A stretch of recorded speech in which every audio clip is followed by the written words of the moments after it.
আসসালামু আলাইকুম। আমি বাংলাদেশের লাইসেন্সভুক্ত একজন পেশাদার ড্রাইভার। আমি বাংলাদেশের নাগরিক হিসাবে সবার মতো কথা বলার অধিকার রয়েছে আমার।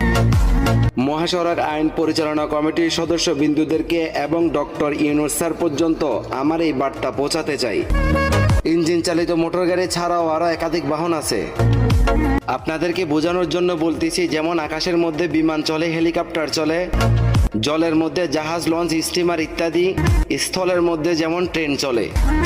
আমি জানতে চাই, একজন বিমান চালকের হাতে যখন দুর্ঘটনা ঘটে, সেখানে বিমান কার সহি যখন শতাধিক মানুষ মারা যায়, তখন তো কেউ কখনো বিমান চালককে দোষী করে নাই, তাকে ঘাতক বলে নাই, এবং কি লক্ষ্য করবেন, তার নামে কিন্তু কোনো মামলাও হয় নাই।